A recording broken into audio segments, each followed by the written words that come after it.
Creo que es tremendo cuando uno lee estas cosas y de alguna manera uno puede ver cómo hay una argumentación de parte de Dios ante estas personas que a pesar de lo que están viviendo, porque eso es muy digno de destacar, ellos están viviendo una situación. Lo que el Señor le está anunciando es algo que les va a tocar vivir, pero ellos ya están viviendo una situación que no es menor. Lo hemos dicho en su momento, este grupo de personas donde está en este momento Ezequiel, están en el río Quebar, ellos están en Babilonia, cerca del río Tigris, esos ríos que hay allí. Pero ellos están en Babilonia. Y los que están ahí en Babilonia son el producto de dos deportaciones que han habido desde el año 500, 600 y tanto hasta el 590, por ahí más o menos.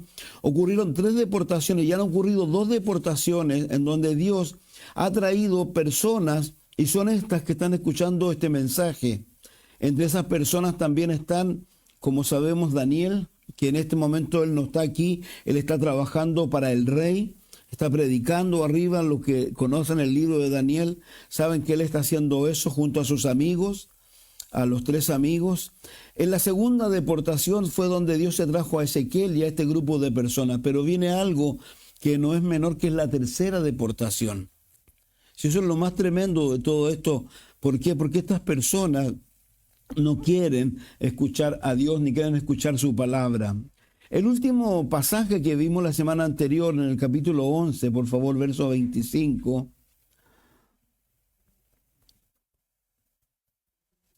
dice: yo les narré a ellos todo lo que Dios me había permitido ver. Entonces, lo que podemos decir claramente es que estas personas no podrían decir que no estaban informadas. Vamos a decirlo de esa manera. Ahora, ¿por qué? Dios dice que Él no hace nada sin que se lo anuncie a sus siervos, los profetas. De alguna manera, nosotros como individuos, como personas, tampoco vamos a vivir cosas que de alguna manera Dios no nos haya advertido que podríamos vivir. Dios siempre nos va de alguna manera a advertir las cosas. ¿Y cómo lo va a hacer? Por medio de la palabra. Ahora, vuelvo a reiterar a los que les interesa, Jeremías capítulo 29, verso 1 al 10, por favor, miren allí. Dice: yo, Jeremías, les envié desde Jerusalén una carta a los jefes del país y a los sacerdotes, a los profetas y a todos los que el rey de Babilonia se había llevado prisionero a su país. Digamos, estas personas tienen a su haber no solo a Ezequiel, que le está diciendo cosas, tienen una carta que le ha sido enviada por el profeta Jeremías. Además tienen todo un pasaje o una serie de pasajes que le fueron anunciados por Isaías. Digamos, si esto que va a ocurrir es algo que viene siendo anunciado desde mucho tiempo atrás. Entonces dice: esta carta la envié con Elasa, hijo de Afán, y con Gemarías, hijo de Hilquías, a estos dos, el rey Sedequías. Por favor, ese rey tienen que anotarlo por ahí. Les había enviado antes a Babilonia para hablar con el rey de ese país. Cuando yo envié la carta, ya habían sido llevados prisioneros a Babilonia el rey Joaquín, la reina madre, los funcionarios y jefes de Judá, y también los artesanos y los herreros. Y la carta decía: yo, el Dios de Israel, a todos los que llevé a Babilonia, ya que están allí, construyan casas, vivan en ellas, cultiven sus granjas, coman los frutos que de allí se den, cásense, tengan hijos, no dejen que su población disminuya, asegúrense de que sus hijos e hijas también se casen y tengan hijos. Además, trabajen para que prospere la ciudad, rueguen por Babilonia, pues si la ciudad prospera, también ustedes prosperarán. No se dejen engañar por esos profetas y adivinos que andan entre ustedes, que usan mi nombre para anunciar sus mentiras. No crean en los sueños que dicen tener, les aseguro que yo no los he enviado. Ustedes van a vivir unos 70 años en Babilonia. Cuando se cumpla ese tiempo, les prometo que los haré volver a Jerusalén. Aquí termina el capítulo en Jeremías, todo de alguna manera estas palabras para ellos. De aquí para adelante vienen promesas y vienen cosas buenas, pero que son anunciadas para el futuro. Pero vuelvo a reiterar, aquí ellos no pueden acusar. Y lo más tremendo de esto, que las personas no pueden acusar no saber. Ellos sí sabían. Ahora, algo interesante, lo voy a decir, lo voy a reiterar después. Aquí dice en el verso 2, 3, perdón, esta carta la envié por con Elasa, hijo de Safán, y con Güemarías, hijo de Hilquía. A estos dos el rey Sedequía los había enviado antes a Babilonia. El rey Sedequía es la persona a la cual se está refiriendo el capítulo 12 de Ezequiel. Cuando leímos el capítulo, ¿no es cierto? Y luego el Señor interpreta, porque esto es lo hermoso de esto, la Biblia se interpreta a sí misma. Entonces aquí el Señor le dice a él algo, ¿no es cierto?, que haga, que aparentemente parece algo raro, pero luego Dios le dice el por qué y a quién, o por quién está haciendo esto. Y lo dice, por favor, el verso, le digo al tiro.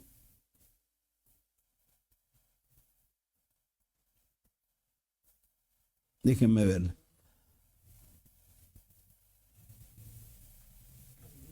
Aquí está el verso 9.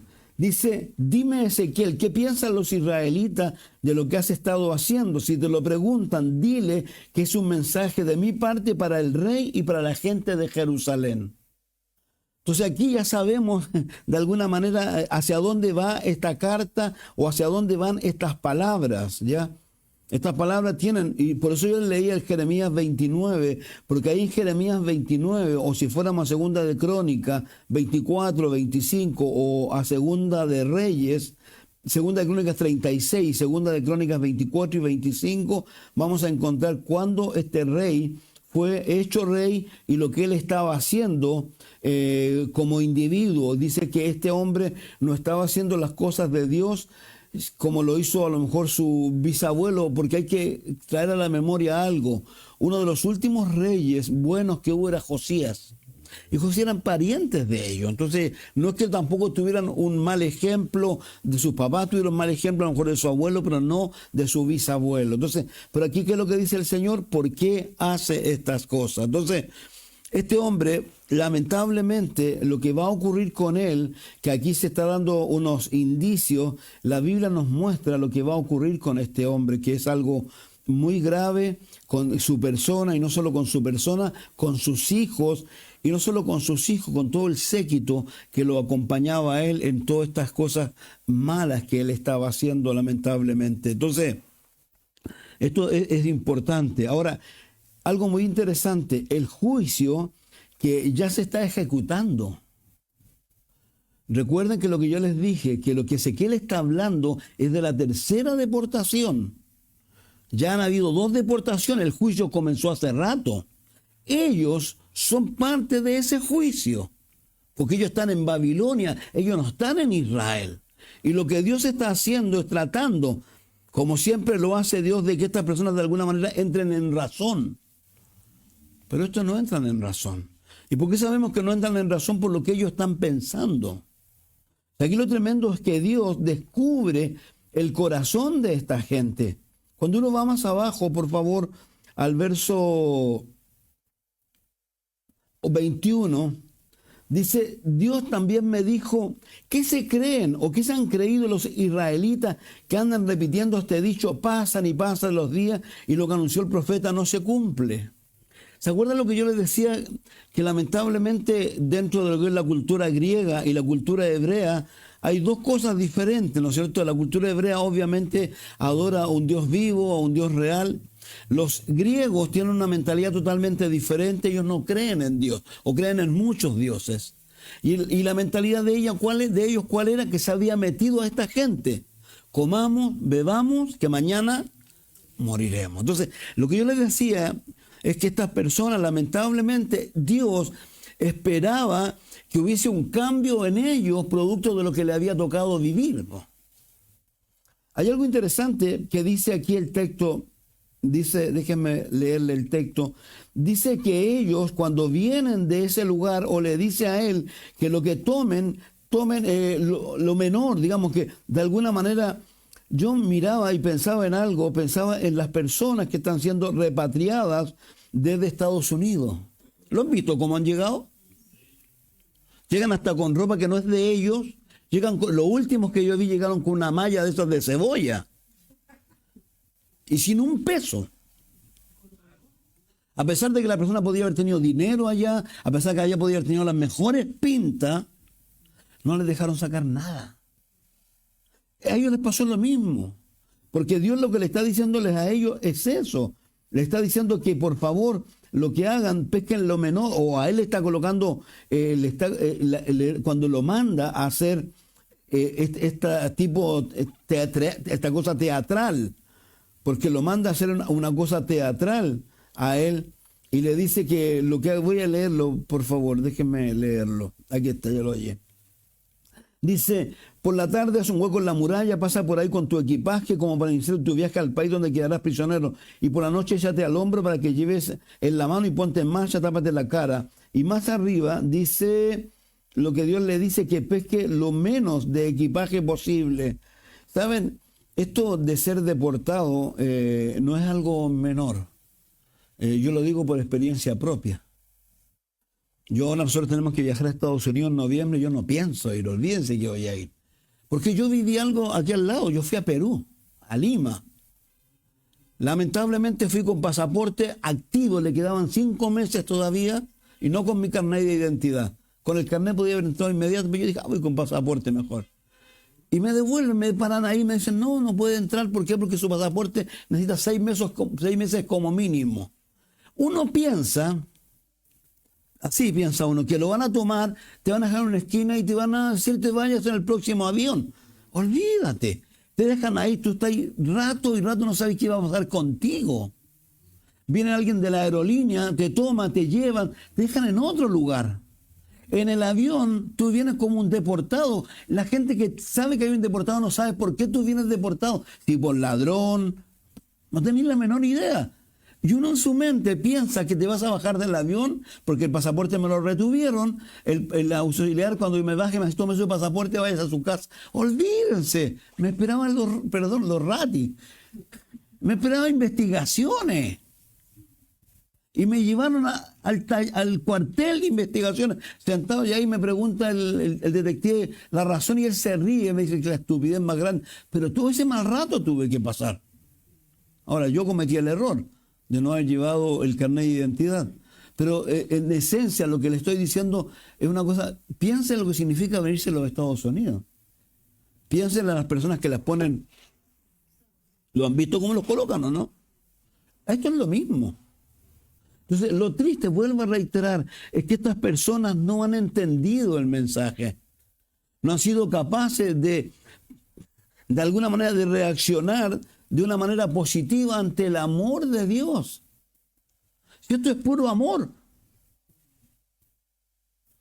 Esto es como cuando uno le anuncia a los hijos que se están portando mal cuando son chicos, te voy a castigar. El anuncio es amor y el castigo también es amor.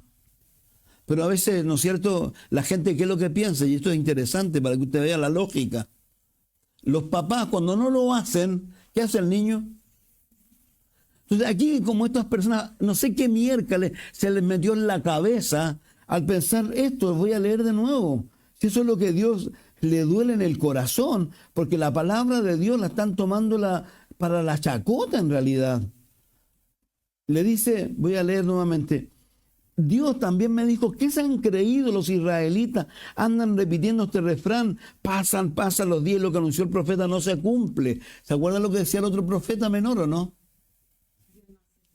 Que Jehová no hará bien, pero Dios sí va a hacer sus cosas.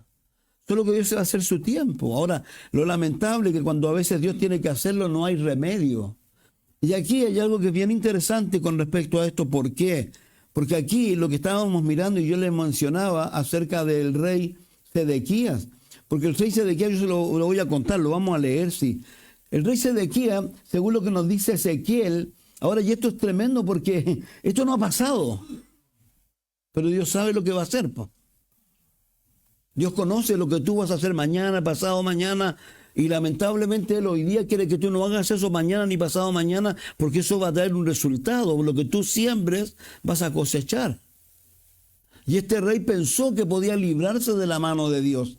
Y dice la Biblia, vamos a leer el texto real, porque aquí en la profecía, el anuncio, él hizo un hoyo en la aparición cuando se vieron agobiados por los babilonios, agobiados al punto que ya no daban más. Había pasado, no sé cuánto, 1 año, 2 años, ya estaban agobiados. Y entonces él pensó en escapar. Y escaparon. Hicieron un forado por la pared, salieron, no solo él, sus hijos y su séquito más cercano. Pero la autoridad del gobernador supo y los mandó a buscar. ¿Sabes que lo último que vio Sedequías, no? A sus hijos ser degollados. Y lo próximo que vio, ¿sabe qué es lo que fue? Cómo le sacaron los ojos. Y la Biblia dice que murió en Babilonia preso. Entonces, de eso es lo que se trata esto. De que Dios quiere evitar males. Por eso si leemos el 29:11, luego de lo que ha dicho el Señor, ¿no es cierto? Como que lo obligaron, tengo planes de bondad para ti. Pero esos planes de bondad se van a aplicar en la medida que yo sea consecuente con Dios, como hemos leído todos estos días. El domingo nos detuvimos en las promesas simplemente de las 5 de las 7 iglesias. Y promesas no menores, pero siempre hablaba, si me obedeces, si cumples. Si cumples mi palabra a media no sirve. Se lo dijo ahí en forma clara. Entonces aquí es lo mismo. Entonces, lamentablemente estas personas tienen ojos, pero no ven, oídos, pero no oyen, y un corazón que lamentablemente ya se le ha puesto muy duro. El versículo 1 dice del 12, Dios me habló y me dio esta orden. Si usted lee, son 5 veces en este capítulo que dice lo mismo. Dice, Dios me habló. Porque lo más importante que Ezequías quiere que entiendan que no se trata de lo que él está diciendo. Y es lo mismo que yo digo, aquí no se trata de lo que yo digo. Es lo que la Escritura enseña con respecto a estas personas. Y le dice, tú Ezequiel, vives entre gente tan rebelde que hasta cierra los ojos y se tapan los oídos para no verte ni oírte. Es como si eso... Ustedes conocen lo que hace la cigüeña, ¿no? Perdón, la avestruz. Cuando ven se meten a hacer un hoyo, pasan por arriba de ella, la cabeza queda metida adentro. Ella piensa que tapándose la cabeza se va a evitar. Lo mismo aquí. Yo no puedo cerrar ni mis oídos ni mis ojos a lo que Dios me quiera hacer. Bueno, lo puedo hacer. Eso lo puedo hacer. Yo puedo, si quiero le hago caso, si quiero no le hago caso, pero tengo que ser consecuente. Que eso va a traer consecuencias, porque, como dice la Escritura, el pecado te alcanza. Por eso nuestro pastor siempre decía, el libro te saca del pecado, pero el pecado ¿de qué te saca? Del libro. El pecado, si uno, ¿saben qué es esto? Es tan sencillo, hay que ser consecuente con esto. Si nosotros no estamos en esto, ¿saben qué vamos a estar o no? Si es cosa ser consecuente. Cuando no estamos en las cosas del Señor, ¿en qué estamos? Hay solo 2 caminos, la carne y el espíritu. Y hay que elegir dónde vamos a caminar, en la carne o en el espíritu. Entonces, mucha gente le cuesta reconocer esto también. Ahora, Isaías tuvo que reconocer lo que no solo vivía en torno a un pueblo rebelde, sino que también él era de esa naturaleza y Dios tuvo que venir y hacer algo en él en realidad. Entonces, estas personas han cambiado muy poco si miramos hacia atrás, y lo tremendo es que Dios sigue mostrándolos a ellos con la misma definición que ha venido mostrando desde atrás: casa rebelde. No han aprendido.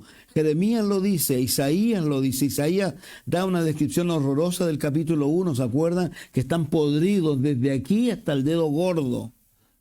Pero a pesar de que están podridos, eso es lo hermoso.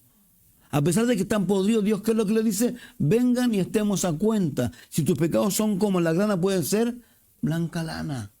Pero hay que cambiar, la bifurcación, hay que tomar el camino a la derecha, no el camino de la izquierda. Y hay que tomar las decisiones que no son sencillas muchas veces.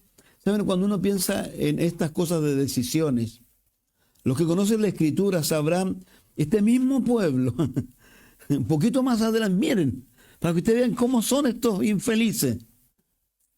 Estos infelices van a pasar 70 años. Van a volver a Jerusalén. Van a volver 50.000. Pero se supone que eran como 1,5 millones. Lo otro, 1,300,000 se quedó haciendo la vida en el mundo, en Babilonia, porque hicieron negocio, estaban happy. Este grupo de personas, los pocos que volvieron, trataron de reconstruir Jerusalén. Ustedes pueden leer el libro de Zacarías, el libro de Ageo. Trataron de reconstruir Jerusalén. Lo pasaron pésimo, paró la obra. Tuvo que Dios mandar a Ageo y a Zacarías para decirle, primero, no es con espada ni con ejército. Segundo, ¿qué es lo que les dijo? Por medio de Ageo, es tiempo para que tu casa esté artesonada y la mía abandonada. Por favor, cambia la mente y hace lo que tienes que hacer. Ya, y ellos lo lograron hacer ciertas cosas. Pero cuando uno lee el libro de Nehemías, piensa que Esdras está antes de Nehemías. Esdras reconstruyó y trajo todo, y después está Nehemías. Nehemías tuvo 12 años. El rey lo mandó a buscar. Cuando Nehemías vuelve, los que conocen la escritura, capítulo 11, Nehemías, ¿con qué se encontró Esdras? Con Nehemías, ¿se acuerdan o no? Que había un famoso Tobías, que se había emparentado con alguien, y no hicieron nada mejor que sacar, amontar las ofrendas, lo que fuera, y dejarlo al infeliz vivir ahí. No tenía por qué vivir ahí. ¿Y se acuerdan la decisión que tuvo que tomar? Porque dice la Biblia que se arrancaba la barba, y otro dice que le arrancaba la barba a ellos. Y lo hizo tomar una decisión. ¿Qué es lo que tuvo que hacer la decisión? Porque se habían casado ¿con qué? Con mujeres que no eran, y tuvieron que abandonar a las mujeres, y algunos dicen que a sus hijos. Entonces, cuando uno piensa en estas cosas, en el pecado, o cuando piensa en el fruto del pecado, lo que acabamos de mencionar, que no lo hemos leído, pero algunos lo conocen, ver a mis hijos, por llamarlo así, ser degollado por mi causa, porque yo soy el artífice de eso. Sedequías era el artífice de eso, porque sus hijos estaban viendo el ejemplo en él y no veían ningún buen ejemplo. Y por favor, piensen, pónganse en la imagen. Ver a tus hijos ser degollados. Esto es como cuando uno veía a los rebeldes, estos que pescaban a los gringos y los decapitaban ahí a vista y paciencia de una cámara de televisión o lo que fuera. Entonces, de eso es lo que se trata esto. Entonces, uno tiene que tener claridad con este tipo de cosas. Dios siempre va a estar llamando, pero lo tremendo es cuando la gente persiste y no quiere cambiar. Entonces, por algo aquí claramente dice que ellos se cierran los ojos, se tapan los oídos, como yo decía recién, como las avestruces, ¿ya? Pero Dios no quiere una cosa que no quiere dejar duda en ellos. Por eso Dios hace lo que hace, porque piensen, dice, tú Ezequiel vives entre esta gente tan rebelde que hasta cierra los ojos y se tapa los oídos para no ver ni oírte. Por eso quiero que salgas de tu casa a plena luz del día, cuando todos puedan verte y fincas caminar como si te llevaran preso a otro país. No lleven contigo, aquí está el texto, más de lo que puedas cargar. Llévate solamente lo que se llevaría un prisionero. Esta gente es muy rebelde, pero espero que entiendan el mensaje. Ya no eran palabras, era a este pobre que primero, acuérdese, le falta algo más todavía. Acuérdese que él tiene que dormir para un lado, o ya lo hizo. Después se le muere su mujer, no la puede llorar. Él tuvo que salir a la calle. Hace pocos días murió, lamentablemente, no sé, imagino que sin Cristo, un niño que se llama Tito Ramos, en mi población. Algunos seguramente de sus casas vieron su incendio. Se incendió ahí en la calle Huerta, justamente se ve para donde vive de allá, se ve todo para allá. Y ese niño salía todos los días, no sé si algunos lo vieron, po. Ahora salía con una maleta. Y se paseaba, es como que cualquiera pensaba que se iba de viaje, po. Después yo lo veía volver con la maleta. Yo me imagino a Ezequías en eso. Dios lo mandó a hacer eso, pero ¿con qué objeto? Con el objeto de que, porque Ezequías no era cualquier persona, po. Era un reconocido profeta. Entonces, obviamente la gente, ahora, Dios esperaba que la gente se interesara. ¿Por qué? Por la tarde se hace un hueco en la muralla, le sigue haciendo lo que tiene que hacer, pasa por ahí con tu equipaje como para iniciar tu viaje al país donde quedarás prisionero, y por la noche échate al hombro lo que lleves en la mano y ponte en marcha, tápate la cara para no ver el país. De ese modo le darás una lección al pueblo de Israel. Yo hice todo lo que Dios me mandó a hacer, y el día siguiente Dios me dijo, Dios eso es lo que espera. Ezequiel, ¿qué pasó? Cuéntame, po. Dios lo sabe. pero quiere dejar graficado y escrito, tal como dijo Jeremías a Moisés, escriban, para que quede el testimonio. Y Dios le dice, dime Ezequiel, ¿qué piensan los israelitas de lo que has estado haciendo? Si te preguntan. Algunos ni siquiera le preguntaron, no, está loco Ezequiel. Pero Dios esperaba que le preguntaran. Porque si le preguntaban, él iba a dar la respuesta. ¿Cuál era la respuesta? Que todo esto que está pasando, Dios lo está haciendo por alguien que en este momento está en Jerusalén. Y que piensan, porque los que están en Jerusalén tienen una idea equivocada. No, a nosotros no nos pasó nada. Nosotros nos salvamos. Y le dicen, no, ustedes no se van a salvar. Ustedes son el tercer grupo que viene y va a ser el más terrible. Porque la primera vez, la segunda vez, el templo seguía en pie. Esta tercera vez, el templo va a ser destruido. Todo va a ser destruido. Entonces, de eso es lo que se trata esto. Y vuelvo a reiterar, Dios lo único que anhela es que las personas reaccionen ante el llamado que Dios le está haciendo a ellos. Y reitero, lo más tremendo es lo que yo ya les leí, tanto en el verso 21 al 25 como del 28, del 26 al 28, que es lo que ellos pensaban. No, si esto no va a pasar nunca. No sabes tú cuándo va a pasar. Yo no sé cuándo me voy a morir, el día menos pensado me puedo morir.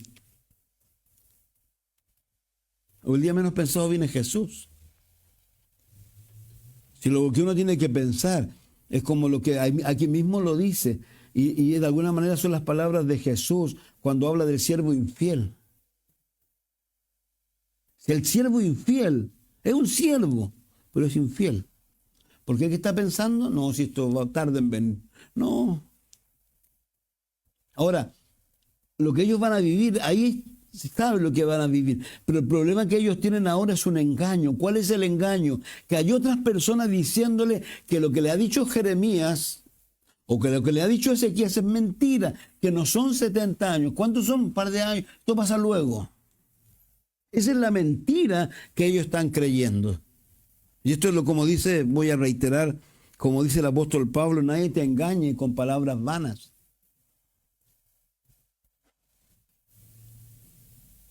Hoy día hay mucha gente que está engañada. Hay iglesias que hay personas trans. ¿Usted cree que son cristianos? ¿Que son salvos? No lo son. Hoy día hay mucha gente predicando. ¿Sabe lo que se está predicando hoy día? Que tú puedes ser de alguna de estas minorías con tal que no lo practiques. La Biblia habla claramente cuando dice cómo debe ser el hombre.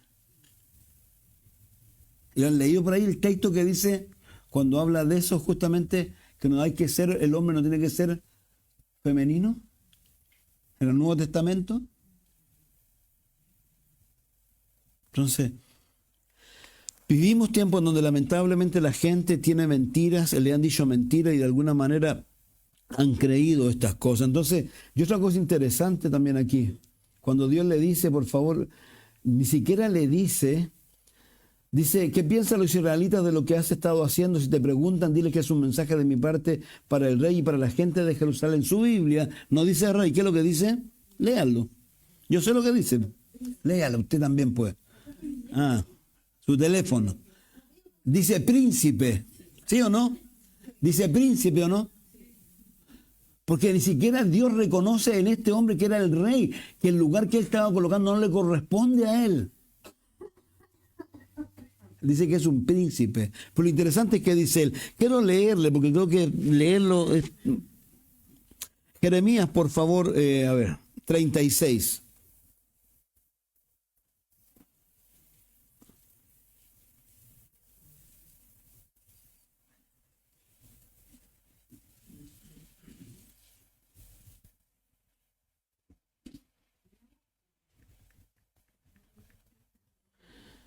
Jeremías 36.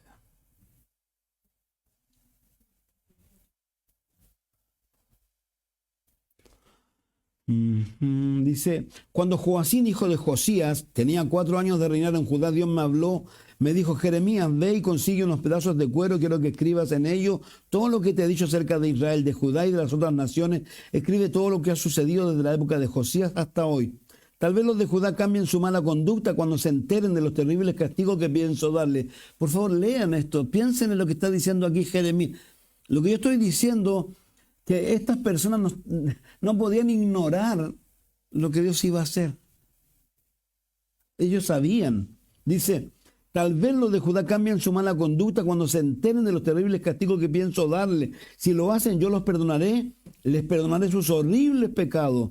Llamé entonces a Baruc, hijo de Nerías, y le dicté todo lo que Dios me había dicho. Una vez que Baruc terminó de escribir, le dije, ya no puedo ir al templo de Dios porque estoy preso, así que tendrás que ir tú, irás el día que la gente hace ayuno y leerás en voz alta todo lo que se te ha dictado, son palabras mismas de Dios. Asegúrate que te escuchen todos los que viven en Jerusalén y toda la gente que haya venido al templo de las ciudades de Judá, tal vez se arrepientan y cambien de conducta cuando sepan que Dios está muy enojado con ellos y que los ha amenazado. Entonces, vuelvo a reiterar, estas personas no podían decir que Dios no había hablado con ellos de una u otra manera.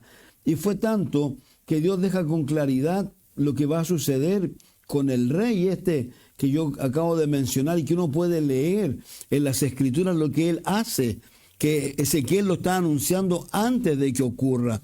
Vamos por favor a 2 de Crónicas 25.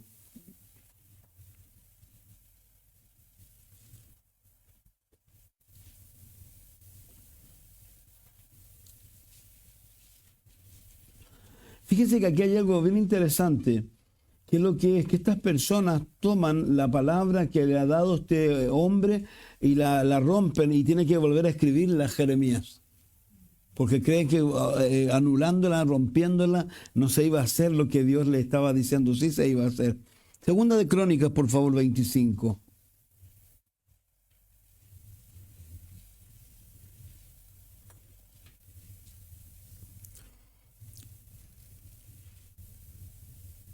Déjenme.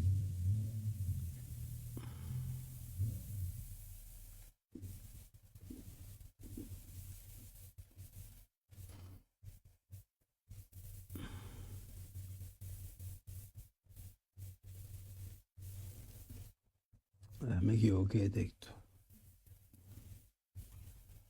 Debe ser 2 de Reyes, perdón. Ando cruzado con los Reyes y Crónicas. Aquí está. Dice, entonces el día 10 del mes de Tebet, durante el 9º año del reinado de Sedequías, el rey Nabucodonosor fue con todo su ejército para atacar a Jerusalén. Esto es lo que Ezequiel está anunciando que va a suceder, pero aquí Reyes ya lo está escribiéndose como algo que ya pasó. Entonces, obviamente, 2 de Reyes es posterior al otro libro. Dice, rodeó la ciudad y construyó rampas para atacarla mejor. Permaneció alrededor de la ciudad hasta el año 11 del reinado de Sedequías. Fíjense, dijimos que había sido el 9. Dice, durante el 9º año, el 11, lo que yo le dije, 2 años, estuvieron ahí asediándolos. Pero el día 9 del mes de Tamuz de ese año ya no había en Jerusalén nada que comer. Por eso el rey Sedequías y sus soldados hicieron una abertura en la muralla que rodeaba la ciudad, pasaron por la entrada que estaba entre las 2 murallas junto a los jardines del rey, y esa noche escaparon por el camino del valle del Jordán. Mientras tanto, los soldados de Babilonia seguían rodeando la ciudad, pero luego los soldados de Babilonia persiguieron al rey Sedequías y lo alcanzaron en la llanura de Jericó. Todo el ejército de Sedequías lo abandonó y huyó. Si usted lee los textos de Ezequiel, dice que sacó ¿sabe lo que le quita? Le quita todo. Todo lo que él se pudiera apoyar. Si esto es lo tremendo, cuando Dios de repente te deja, es como dice el apóstol Pablo en una de sus cartas, cuando dice que Dios lo dejó, digamos, desprovisto de todo. ¿Pero con qué objeto? ¿De que se apoyase en quién? En Dios. Si eso es lo que Dios busca, cuando Dios te quita todas las cosas al punto, es eso. Porque Él quiere... Uno es fácil poner la confianza en que tengo cuenta en el banco, o que tengo esto, que tengo esto, que tengo esto, que tengo esto otro. Y eso a veces uno le puede dar hasta una cierta confianza y hasta un cierto orgullo. Y a veces Dios tiene que quitarte todo eso.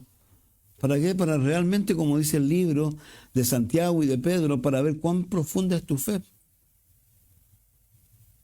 Yo no quisiera que Dios hiciera eso.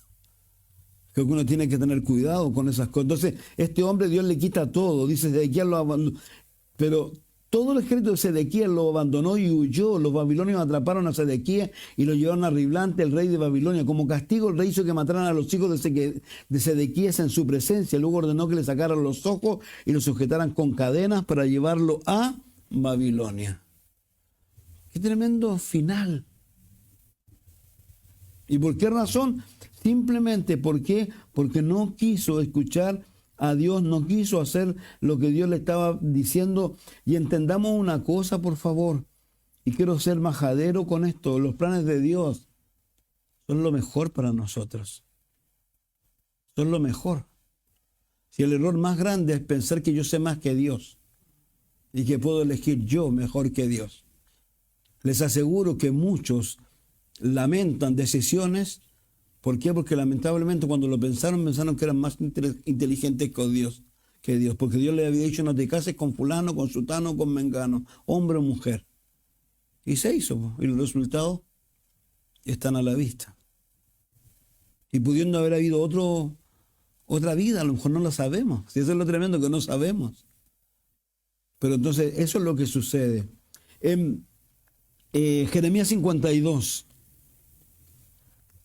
Sedequías comenzó a reinar a los 21 años. La capital de su reino fue Jerusalén. Su reinado duró 11 años. Su madre era Limna y se llamaba Amutal, hija de Jeremías. Sedequías desobedeció a Dios, al igual que Joacín. Por eso Dios se enojó muchísimo con Jerusalén y Judea y las rechazó. Después de un tiempo, Sedequías también se puso en contra del rey de Babilonia en el día 10 del mes de Tebet. Ahora, ¿por qué es esto? Hay que entender algo. Sedequías es el último rey antes de que entre Babilonia por tercera vez y destruya todo. Ha venido 2 veces. En las 2 veces anteriores, ¿qué es lo que dejó? Un gobierno. Podamos llamarlo gobierno títere, lo que sea, pero dejó gobierno. Y lo que ellos no entendían es que ese gobierno, a pesar de que era un gobierno extranjero, ¿quién lo había puesto ahí? Dios. Si eso es lo tremendo, es como cuando nos habla a nosotros que debemos someternos a toda autoridad superior, porque han sido puestas por Dios. ¿Se imaginan si nos obedeciéramos? Sería una anarquía, no obedeciéramos a los carabineros, no obedeciéramos las leyes, no obedeciéramos a nadie. Sería una verdadera anarquía. Es como decía el juez, cada uno hace lo que bien le parece. No es así. Entonces, después de un tiempo Sedequías se puso en contra del rey de Babilonia. El día 10 del mes de Tebet, durante el 9º año del reinado de Sedequías, el rey Nabucodonosor fue con todo su ejército para atacar a Jerusalén. Rodeó la ciudad, construyó rampas para atacarla mejor. Se quedó alrededor de la ciudad hasta el año 11 del reinado de Sedequías. Pero el día 9 del mes de Tamuz de ese año ya no había en Jerusalén nada que comer. Por eso el rey Sedequías y sus soldados hicieron una abertura en la muralla que rodeaba la ciudad. Mira, este es el tremendo líder. Se acabó la comida y partió. Le interesó un comino a los demás. Pasaron por la entrada que estaba entre las 2 murallas junto a los jardines del rey. Esa noche se escaparon. Salieron corriendo por el camino del valle del Jordán. Mientras tanto, los soldados de Babilonia seguían rodeando la ciudad. Pero luego los soldados de Babilonia persiguieron al rey Sedequías y lo alcanzaron en la llanura de Jericó. Todo el ejército huyó, lo abandonó. Los babilonios atraparon a Sedequías, lo llevaron ante el rey de Babilonia que estaba en Ribla, en el territorio de Hamat. Allí Nabucodonosor decidió cómo castigar a Sedequías. En primer lugar, mandó que mataran en su presencia a los hijos de Sedequías y a todos los hombres importantes de Judá. Luego mandó que a Sedequías le sacaran los ojos y lo sujetaran con cadenas de bronce. Y así fue como se lo llevaron a Babilonia, donde estuvo preso hasta el día en que murió. Qué tremendo en realidad. Entonces, vuelvo a reiterar, el pecado de Sedequías lamentablemente afectó no solo su vida, a sus hijos, a sus allegados. Nadie iba a poder ayudarlo. Dios se iba a encargar de eso. Y esto hay que tener cuidado. Si con Dios no se juega, como dice el Nuevo Testamento, horrenda cosa es caer en manos de ¿qué? De un Dios vivo. Si Dios se hace leso, no es la mejor definición que puedo hacer. Pero Dios en su amor de repente nos da pasadas porque espera que realmente nos arrepintamos. Entonces, lo tremendo de todo esto que está aquí, si usted piensa en algo muy sencillo que pasa con Sedequías, ¿se imagina pasar el resto de su existencia en oscuridad? Oscuridad es la poca presencia, o más bien la ausencia de Dios.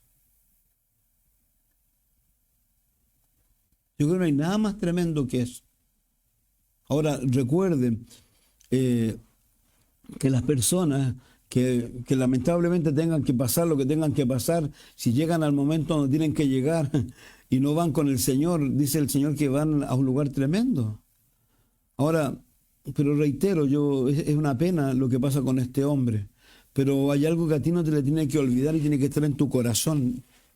¿Dios de dónde te sacó? ¿Cómo dice el texto? Digámoslo. Nos sacó de las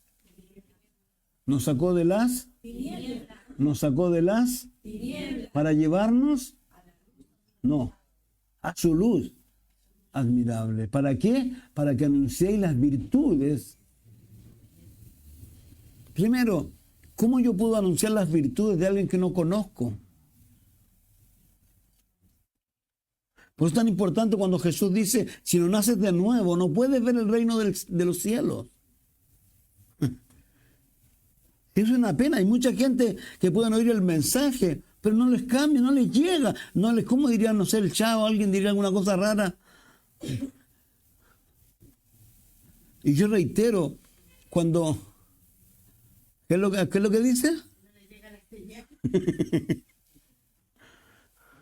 Y una pena. Entonces yo, si hay alguno aquí que de repente no le pasa lo que dijo él, yo creo que tiene que parar y de verdad cuestionarse. Y decir, Dios, ¿qué pasa conmigo? ¿Soy tu hijo? ¿Te conozco? ¿Me conoces? Porque lo importante, ¿saben qué? No es... sí, esto es como cuando alguien dice, no, yo conozco a fulano. ¿No ha visto personas que dicen, se sacan el pecho, no, si conozco, no sé, para alguien? Y alguien dice, pero ¿y él te conoce a ti? Porque hay gente que dice, no, yo no conozco. Pero la otra persona le pregunta y dice, ¿sabes qué? Tengo idea que alguna vez a lo mejor lo vieron por ahí en una pelea de perro, de gato, no sé. Y yo les digo, no, yo lo conozco. Y pues yo no te conozco. Hay que preguntarse eso, yo se lo digo en serio. ¿Por qué? Porque usted puede partir hoy día de este mundo. Y usted no tiene a Cristo en su corazón. No es chiste. Y lo mismo eran los creyentes. Yo lo decía el otro día. Si estamos jugando a ser creyentes, entonces reitero, nosotros fuimos sacados de las tinieblas y llevados a su luz admirable para que anunciemos las virtudes de aquel que nos llamó. Entonces, reitero, uno tiene que conocerlo. Esto es como uno conoce a su gente, pues, ¿o no? Yo les digo, yo hay gente que conozco hasta como, aló, como contestan el teléfono, ya. ¿Qué te pasó? No, nada. ¿Qué te pasó? No, nada. Hasta que sueltan lo que les pasó. Entonces, por favor, yo les ruego eso y reitero una cosa, no se olviden de eso, no se olviden de que Dios nos sacó de las tinieblas. Como dice Santiago y también Pedro, dice, Dios nos rescató no con oro ni con plata, sino con ¿qué? Con la sangre preciosa de Jesús. Por favor, no te olvides que para tú estar en el lugar que estoy, yo en el lugar que estoy, Él tuvo que matar. Porque literalmente es así, tuvo que matar a su hijo. Por eso Jesús dijo en la cruz, Dios mío, ¿por qué me has desamparado? Él tuvo que matarlo porque alguien tenía que pagar la cuenta. Y esto no es chiste. A nosotros no nos costó nada, pero a él le costó su vida. Entonces de eso se trata esto. Y que por favor atendamos a las razones que él nos está dando a cada uno de nosotros. Dios tiene cosas buenas, yo reitero. Yo sigo pensando eso, sigo creyendo y sigo disfrutando de esas cosas. A veces cuesta, cada día son difíciles, pero igual, como decíamos el otro día, todo lo podemos en Cristo que nos fortalece. Si nos equivocamos ya no hay nada que hacer. Salvo arrepentirnos y pedir perdón y caminar por la otra vereda. Cruza la vereda, si esto es como le dijo Pablo a Timoteo, huye pues de las pasiones juveniles, cruza la otra vereda. Así de simple. Padre, gracias por darnos este tiempo, por tu palabra y porque eres tan claro, Señor. Gracias por eso, Señor, porque no queda la menor duda, Señor. A nadie le ha quedado duda, Señor, y cada uno, como siempre se ha dicho, Señor, que va caminando hacia el lugar de tormento, va diciendo, me lo merezco, Señor. Porque sin lugar a duda tú le diste muchas oportunidades, Señor. Gracias, Dios, por tu amor y por esa misericordia que extiendes cada mañana, Señor, sobre nosotros, Dios. En el nombre de Jesús, Señor. Amén y amén. Dios les bendiga mucho. Cantamos una alabanza y nos vamos para la casa.